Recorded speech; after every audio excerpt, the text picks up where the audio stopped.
화평을 누리며 삽시다. 화평을 누리며 삽시다. 화평을 누리며 삽시다. 우리는 날마다 하나님과 더불어 참된 화평을 누리며 살아가야 합니다. 이 세상에는 우리의 화평, 우리의 평화를 깨트리려고 하는 많은 일들이 있지만 우리는 오직 하나님만 바라보고 하나님만 의지하며 하나님이 주시는 참된 화평을 누릴 수 있어야 할 것입니다. 또한 이 참된 화평은 나 혼자만 누리는 것이 아니라 우리의 가족들에게, 지인들에게, 이웃들에게 나누며 전할 때에 더 풍성한 은혜와 화평을 누릴 수 있게 된다라는 사실을 꼭 기억하시기를 바랍니다. 코칭 심리학자인 김윤나 씨가 쓴 말그릇이라는 책이 있습니다. 그 책에 보면 관계의 3가지 법칙, 다른 사람들과 좋은 관계를 유지하며 지내기 위해서는 3가지의 법칙이 필요하다라고 이야기를 하고 있습니다. 첫 번째로 관계의 법칙은 사람은 누구나 자신을 가장 사랑한다라는 것입니다. 우리가 우리 자신을 가장 사랑하듯이 다른 사람도 자기 자신을 가장 사랑한다라는 것이죠. 그런데 대화함에 있어서 상대방은 생각하지도 않고 내 입장만 생각하고 그렇게 말한다면 어떻게 바른 대화가 이루어질 수 있겠습니까? 그래서 우리는 내가 나를 사랑하는 만큼 상대방도 자신을 사랑하기 때문에 그만큼 더 존중해주고 배려하는 마음으로 대화할 수 있어야 할 것입니다. 두 번째 관계의 법칙은 사람은 누구나 각자의 진실이 다르다라는 것입니다. 각자가 생각하는 진실이 얼마든지 다를 수 있다라는 것입니다. 그런데도 우리는 내 말이 무조건 맞아, 내 말이 무조건 옳다, 이렇게 주장하며 대화하려고 할 때가 많이 있습니다. 그렇기 때문에 부부싸움도 일어나게 되고 다른 사람들과의 관계도 깨어지는 경우가 많이 있다는 것이죠.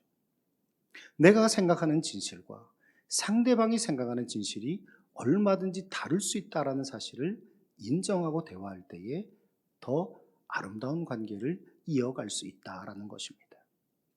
세 번째 관계의 법칙은 누구나 건강한 관계를 위해서는 경계선이 필요하다라는 것입니다. 가까운 사이일수록 이 경계선이 없이 지내다 보면 서로에게 짐이 되고 서로에게 상처를 주는 경우가 많이 있다라는 것이죠. 특별히 가족 간에 우리가 함께 한 집에서 살기 때문에 이런 경계선 없이 살아가는 경우가 많이 있습니다. 그로 인해서 결국은 더 큰 상처를 주는 경우도 많다라는 것이죠. 또 부모가 자녀를 아무리 사랑한다고 해도 그 자녀의 모든 것을 다 공유하고 하나부터 10까지 다 간섭한다면 어떻게 되겠습니까? 오히려 그 부모와 자녀의 관계는 바른 관계를 형성하기 어려울 것입니다. 그렇게 애착하는 마음이 클수록 자녀와 헤어지는 것을 힘들어하는 그런 사람들이 많이 있습니다. 그로 인해 자녀가 결혼한 후에도 그 애착 관계를 끊지 못해서 계속해서 관여하고 간섭함으로 인해 결국 그 자녀의 가정이 깨어지는 경우도 많이 있다라는 것입니다. 또 부부간에도 서로 정말 사랑한다면 서로가 지켜야 할 그 선을 지켜야 하는데 그 선을 지키지 못하고 마음대로 상대방을 배려하지 않고 존중하지 않음으로써 서로 상처를 주고 깨어지는 경우가 많이 있다라는 것입니다. 또 자녀를 군대에 보내는 경우도 마찬가지겠죠. 좀 전에 보셨겠지만 이제 내일이면 군대를 갑니다. 갓 태어난 그 아기를 보았던 게 엊그제 같은데 벌써 이제 군인 아저씨가 된다라고 하니 참 신기하기도 하고 그렇더라고요. 지난 주중에 머리를 이제 깎았는데 요즘은 뭐 군대가 예전 같지 않고 핸드폰도 있고 뭐 군대도 아니다 뭐 이런 이야기 많이 하잖아요. 그래서 머리도 뭐 많이 짧게 안 깎아도 될 줄 알았는데 뭐 보니까 1cm 정도밖에 안 되는 것 같아요. 그렇게 빡빡 깎은 모습을 보니까 괜히 저도 마음이 짠하더라고요. 제가 이런데 저희 아내는 어떻겠습니까? 안 봐도 비디오라고.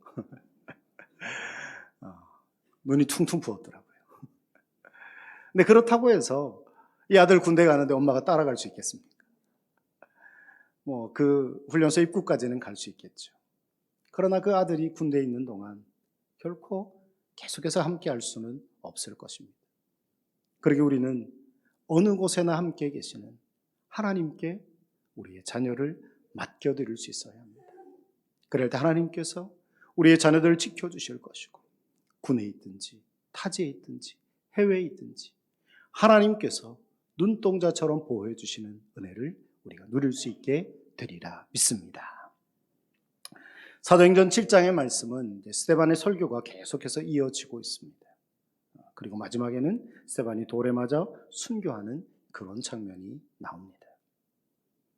오늘은 특별히 이 스데반의 설교를 통해서 도대체 스데반이 왜 이렇게 길게 장황하게 이스라엘의 역사를 이야기하고 있는 것인지를 함께 생각해보고 하나님과 진정한 화평을 누리기 위해서는 우리가 어떻게 해야 할지를 함께 생각해 보려고 합니다.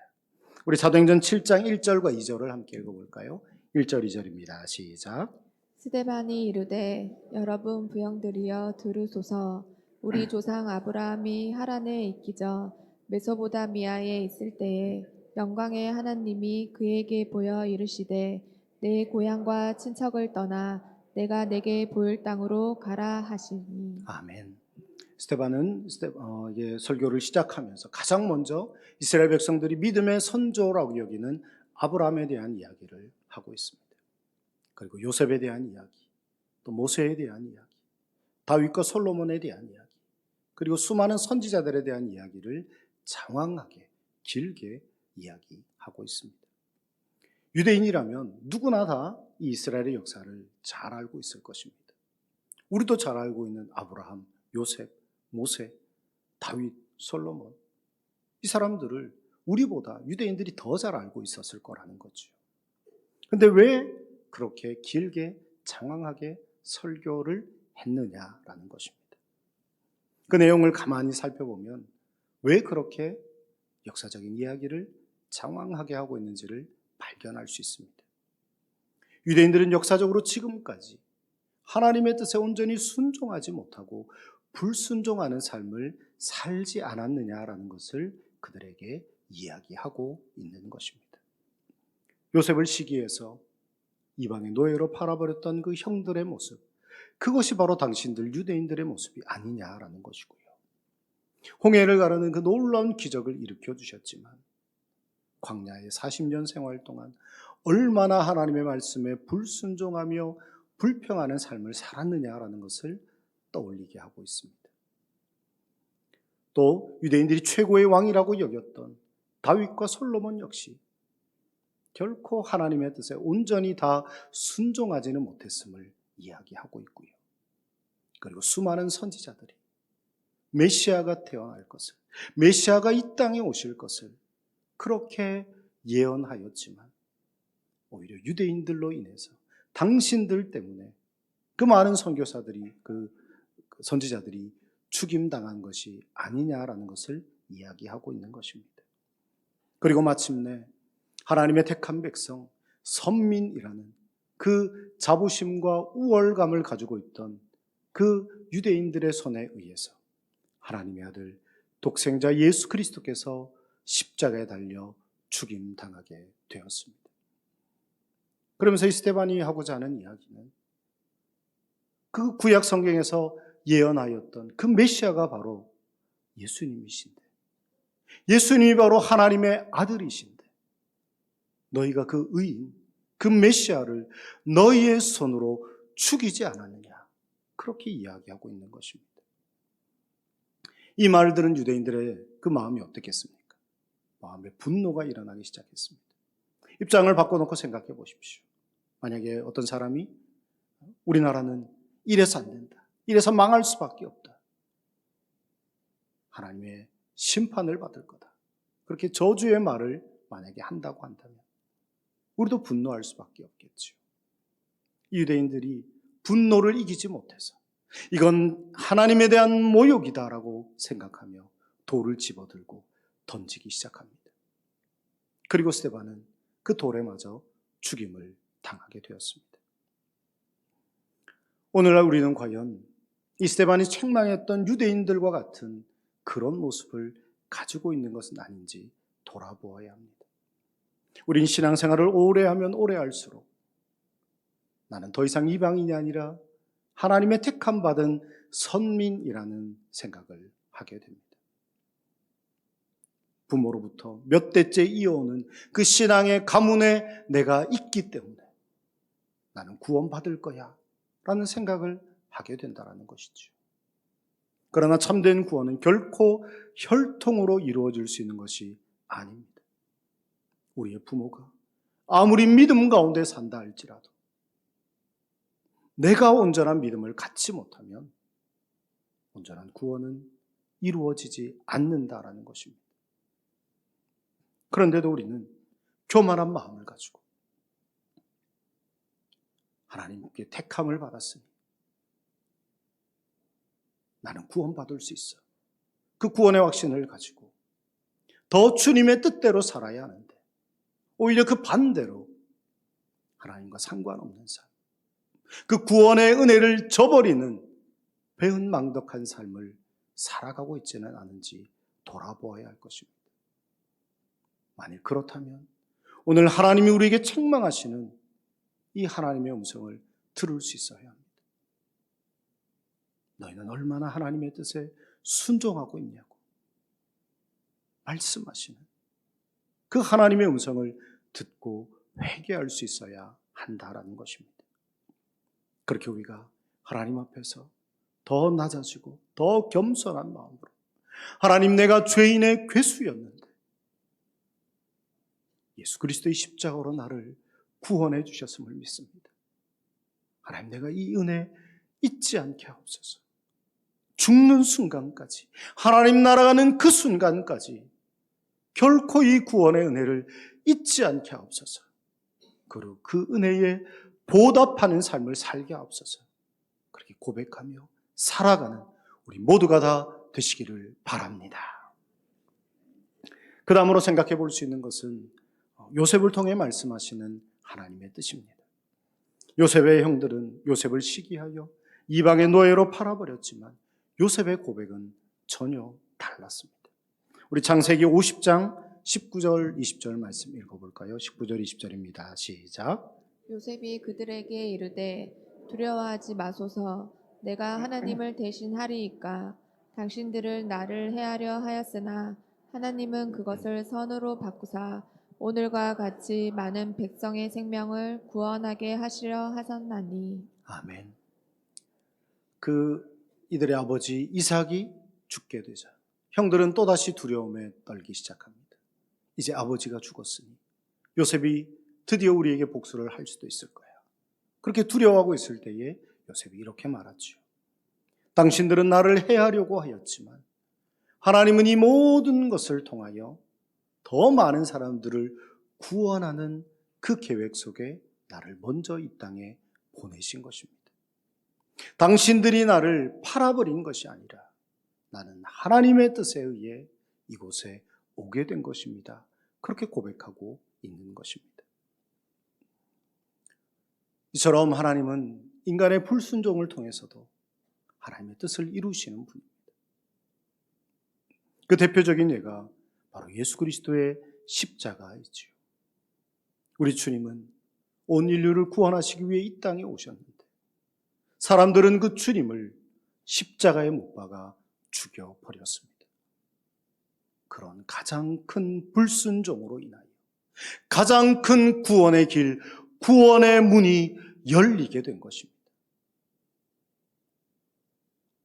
이 은혜가 얼마나 큰지, 우리가 얼마나 이 은혜에 감격하며 살아야 하는지, 우리는 그 십자가의 복음을 항상 우리의 마음에 깊이 새기고 그 화평의 복음을 전하는 삶을 살아갈 수 있어야 하리라 믿습니다.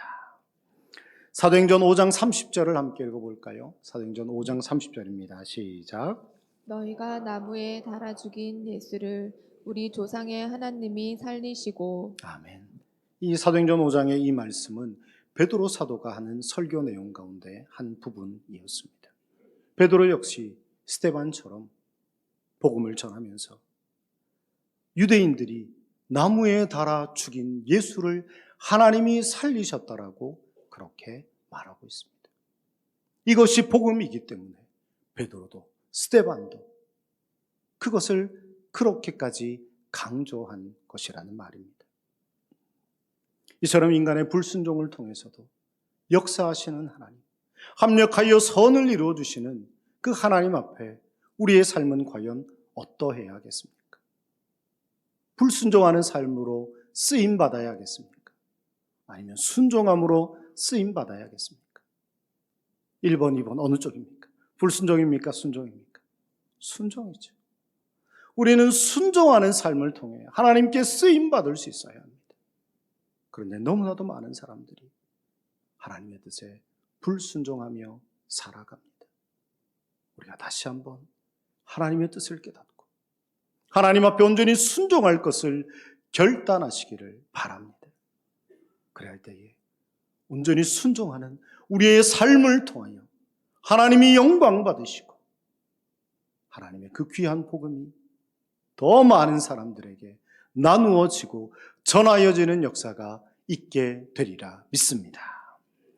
사도행전 4장 31절을 함께 읽어볼까요? 사도행전 4장 31절입니다. 시작.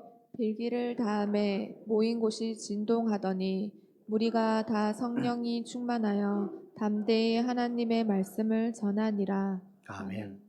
이 사도행전 4장의 성령 충만의 역사는 그 이전의 성령 충만의 역사와 또 다른 역사였습니다. 그들은 계속해서 기도했다라는 것이고요. 그렇게 계속해서 기도했을 때 성령의 충만한 역사가 계속해서 일어나게 되었고, 그렇게 성령으로 충만하여진 많은 사람들이 목숨을 걸고 복음 전하는 그 일에 앞장서게 되었다라는 것입니다. 우리도 이제 기도하여야 합니다. 기도해야지만 성령으로 충만할 수 있고, 기도해야지만 주님의 이 화평의 복음을 전할 수 있기 때문입니다. 기도하지 않고 우리가 할 수 있는 일은 아무것도 없습니다. 이 2주간 우리 모든 성도들이 정말 한 마음으로 깨어 기도할 때 하나님께서 우리의 기도를 들으시고 하나님의 놀라운 역사를 이루어 주시리라 믿습니다. 그들은 사람들에게 칭송받는 삶을 살았지만 이 복음에 있어서는 결코 타협하지 않았습니다.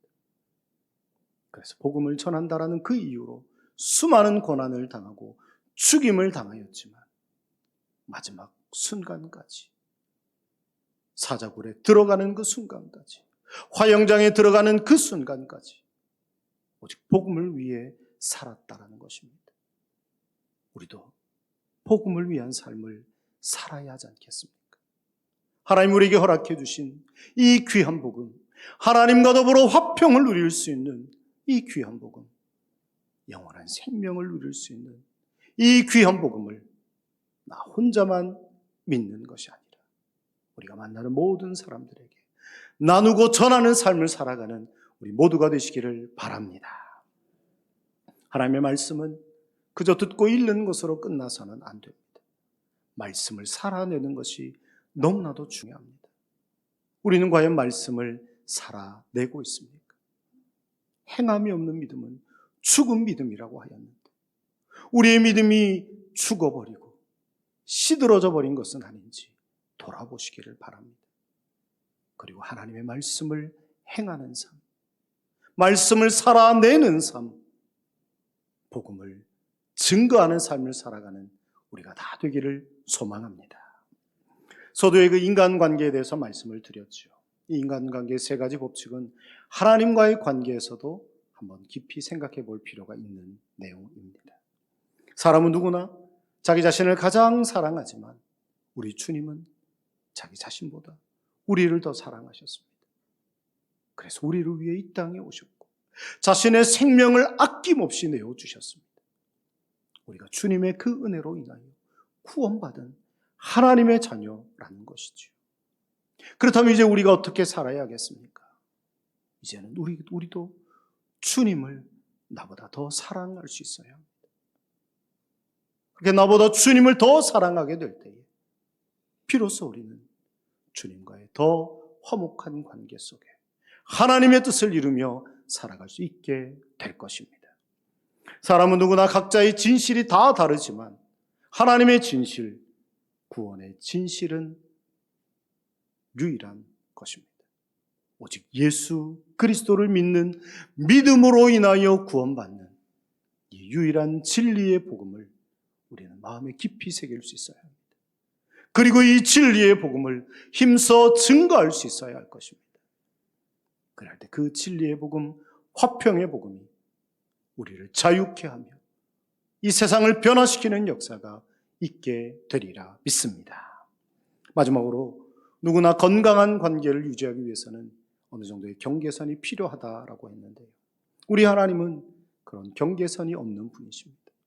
우리와 늘 함께 하시는 분, 늘 동행하시는 분, 우리의 마음, 우리의 심령에 거하시는 분이 바로 하나님이시라는 것이죠. 그러나 우리 하나님은 우리의 모든 삶을 간섭하지 않으십니다. 오히려 지켜보시며 우리에게 자유의지를 주시고 우리가 하나님의 뜻대로 순종하기를 원하시며 기다리고 계시는 분이십니다. 그 하나님 앞에서 우리가 어떻게 살아야겠습니까? 날마다 불순종하는 삶을 살아서야 되겠습니까? 이제는 정말 온전히 순종하는 삶을 살겠습니다. 주님을 위해 살겠습니다. 복음을 위해 살겠습니다. 화평의 복음을 증거하며 살겠습니다. 고백하며 순종하는 삶을 살아가는 우리 모두가 다 되시기를 바랍니다. 이번 이 2주 동안 우리가 정말 함께 간절히 새벽을 깨워 기도하기를 원합니다. 한 영혼 한 영혼을 마음에 품고 하나님의 뜻을 구하며 기도할 때에 하나님이 역사해 주실 것이고 성령으로 충만하게 임하여 주실 것이고 우리로 하여금 이 화평의 복음, 참된 복음을 온전히 전할 수 있게 해 주시리라 믿습니다.